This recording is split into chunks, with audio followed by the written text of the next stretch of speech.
ना थके हैं पाँव, ना थके हैं पाँव, ना कभी हिम्मत हारी है। मैंने देखे हैं जमाने में कई दौर, सफर अभी भी जारी है, सफर अभी भी जारी है। दोस्तों, आप सभी का स्वागत है दिल से दिल तक की इस क्लास में। और दोस्तों, आज की इस वीडियो लेक्चर के अंदर हम डिस्कस करने वाले हैं फिर से नर्सिंग एग्जाम्स के कुछ इंपॉर्टेंट कॉन्सेप्ट के बारे में। जैसा कि दोस्तों आपको पता होगा कि नर्सिंग एग्जाम्स काफ़ी नज़दीक है और जिन जिन गर्ल्स का नर्सिंग एग्जाम्स है 17 और 18 तारीख को, उन सभी के लिए वीडियो अति महत्वपूर्ण है। और इसके अलावा ये वीडियो एमपी बोर्ड के लिए, सीबीएसई के लिए और आईसीएसई पैटर्न की जो भी परीक्षाएं होती, जो भी एग्जाम्स होते हैं स्कूल लेवल के, एकेडमिक लेवल के, उनके लिए भी वीडियो अति महत्वपूर्ण है। तो फटाफट से जुड़ जाए इस वीडियो के अंदर और इस वीडियो को आप देखने के बाद शेयर कर दीजिएगा और वीडियो को लाइक डेफिनेटली करेगा। तो चलिए शुरू करते हैं दोस्तों। आज हम जिस कॉन्सेप्ट की बात करने वाले हैं वो कॉन्सेप्ट दोस्तों अपने आप में अति महत्वपूर्ण है और उस कॉन्सेप्ट को दोस्तों हम जानते हैं इंट्रोगेटिव प्रोनाउन के नाम से। दोस्तों, इंट्रोगेटिव प्रोनाउन एक बेहद महत्वपूर्ण कॉन्सेप्ट है और इस कॉन्सेप्ट को हम जानेंगे इंट्रोगेटिव प्रोनाउन से। दोस्तों, जब भी हम इंट्रोगेटिव प्रोनाउन की बात करते हैं ना, तो इंट्रोगेटिव वर्ड ऐसा वर्ड होता है जो क्वेश्चन पूछने का काम करता है, जो प्रश्न पूछने का काम करता है। तो इसका मतलब ये हुआ कि इंट्रोगेटिव ऐसा वर्ड है जो प्रश्न पूछने का काम करता है। दोस्तों, इंग्लिश में नाउन को रिप्लेस करने के लिए प्रोनाउन आता है और इसी प्रकार से प्रोनाउन को रिप्लेस करने के लिए क्या आता है, नाउन आता है। तो एक विशेष बात का ख्याल ये रखना है कि नाउन को रिप्लेस प्रोनाउन करता है, प्रोनाउन को रिप्लेस नाउन करता है। तो इसका मतलब ये हुआ दोस्तों कि हम यहाँ पर एक वर्ड सीखेंगे हु। तो जब भी हम हु की बात करेंगे और हम दो वर्ड सीखेंगे हु और हुम, तो दोस्तों जो इंट्रोगेटिव प्रोनाउन होता है ना, वो होता है हु और हुम। तो इंट्रोगेटिव प्रोनाउन हु और हुम होता है। तो अब एक बात आप बेहद अच्छे से समझिएगा, हु और हुम की जब भी हम बात करते हैं तो हु और हुम दोनों आते हैं इंग्लिश में नेम ऑफ अ पर्सन के लिए। यानी हु और हुम दोस्तों ऐसे प्रोनाउन है जो किसी पर्सन को बताने का काम करते हैं। यानी हु और हुम ऐसे प्रोनाउन है जो किसी पर्सन के बारे में दोस्तों हमें बताएंगे। तो ये काफी इंपॉर्टेंट बात है।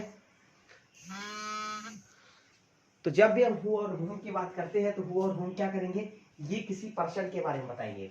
अब आप एक बात समझिएगा दोस्तों, हु और हुम जब किसी पर्सन के बारे में बताते हैं तो इसका मतलब ये हुआ दोस्तों, बहुत अच्छे से जानिएगा, हु और हुम हमें पर्सन के बारे में बताएंगे।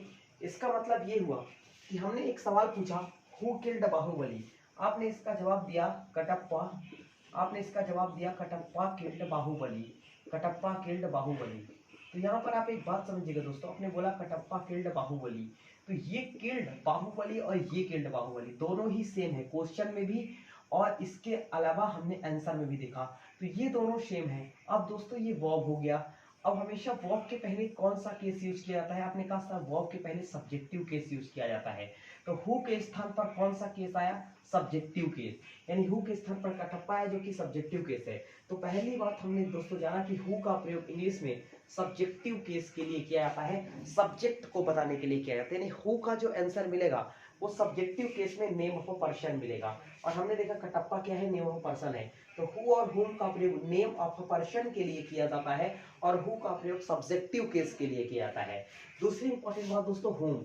अब यहाँ पर हमने इस सवाल को देखा, एक और इसी सवाल को देखा, हु किल्ड गांधी जी। तो मैंने कहा हु किल्ड गांधी जी, तो आपने कहा नाथूराम, नाथूराम गोडसे, नाथूराम गोडसे किल्ड गांधी जी।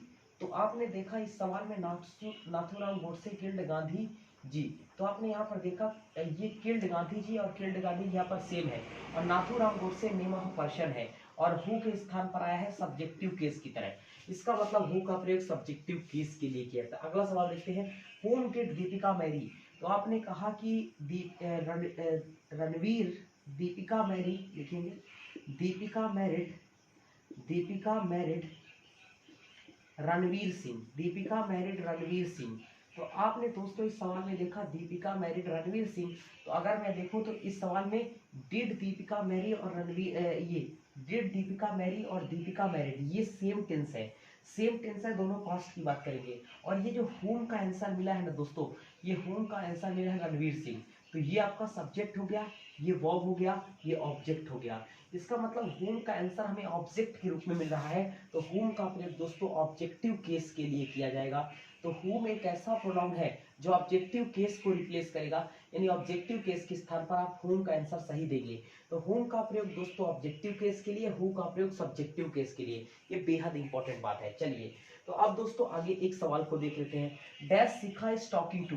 हमने देखा शिखा इस सेंटेंस का सब्जेक्ट है, ये हेल्पिंग वर्ब है और टॉकिंग मेन वर्ब है और ये टू प्रीपोजिशन है। तो दोस्तों प्रीपोजिशन के बाद इंग्लिश में कौन सा केस आता है? Objective case. और ऑब्जेक्टिव केस के लिए किसका प्रयोग किया जाता है? हुम का। तो यहाँ पर इस सवाल का जो आंसर आएगा हुम आएगा। अब दोस्तों अगला सवाल देखते हैं। मैंने दोस्तों आपसे कहा who is our national word, तो यहाँ पर एक और प्रयोग लिखेंगे विच का। जब भी हम दोस्तों विच की बात करते हैं ना, तो विच का प्रयोग तो पहली बात करते हैं हम किसी एनिमल को बताने के लिए। जब हम किसी एनिमल की बात करते हैं दोस्तों तो हम विच का प्रयोग करते हैं, यानी एनिमल को बताने के लिए विच का प्रयोग। तो वर्ड क्या हुआ? वर्ड एक एनिमल हुआ। तो एनिमल हुआ तो यहाँ पर हु का प्रयोग ना करते हुए आप इसका प्रयोग करेंगे, आप विच का प्रयोग करेंगे। Which is our national word, ठीक है। तो वर्ड क्या हुआ? एनिमल। तो एनिमल के लिए हमने विच लगाया।